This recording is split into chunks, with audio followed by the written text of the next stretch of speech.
there are many, many things that I care about in the world around gender equality, around racial equality, around climate, around inequality overall, poverty alleviation, the big issues of our time, sustainable food systems, places where I've invested in health.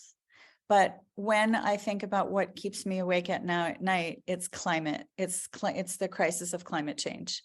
And if I think about you're all talking about it, you're spending the day talking about it.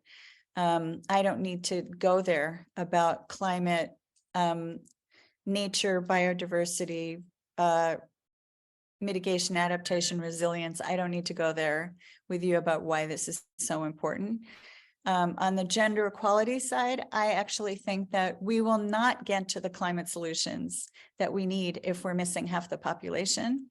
And I believe that we are missing out by not looking at the climate change innovators, the women fund managers, the women entrepreneurs, the women scientists, the women workers, the indigenous women who have the solutions that we need. And that today's International Women's Day, so there's been a lot of conversation about that. But I think that these things are twinned, and that if you're a mainstream climate finance person, I think that all climate finance needs to be gender smart.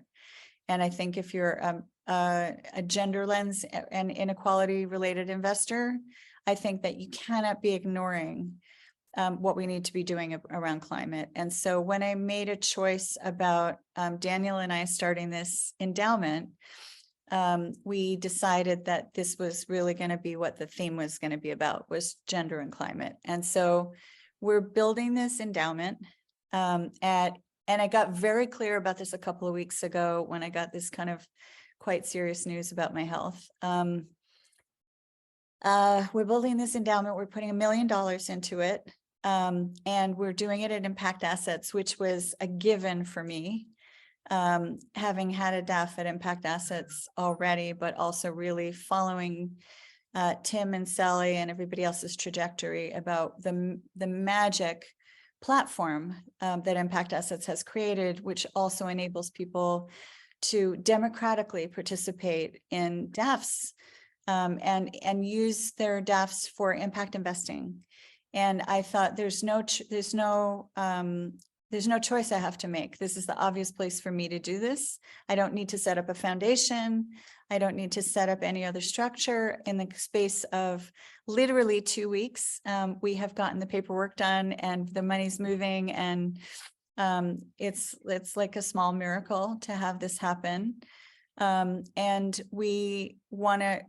basically what we're going to do and what we're doing is 100% of the assets will be invested with a climate and gender lens.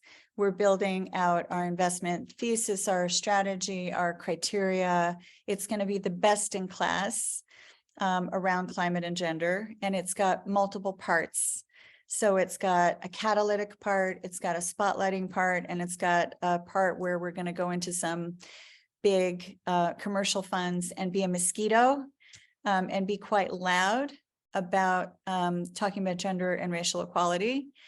But we want to demonstrate that you can today, you don't have to wait 5 years. Today, you can invest with a climate and gender lens in an integrated way. And that spans everything from food systems to energy, to, the built environment, to fashion, to healthcare, and having a functioning care economy. It's kind of got a lot of pieces and parts to it, but it's got to have climate at the real center. We are going to do grants, which are about building the field of gender and climate investing. So the grant making will not be generally kind of to good things about women and girls or good things about climate, the climate crisis, but it will be specifically around how do we unlock more capital around climate and gender finance, because that's the lens that we're using. And I recognize, as I think we all do, that finance is only one tool, and that we need policy and advocacy and grassroots organizing, and we need grant making, and we need all these other pieces.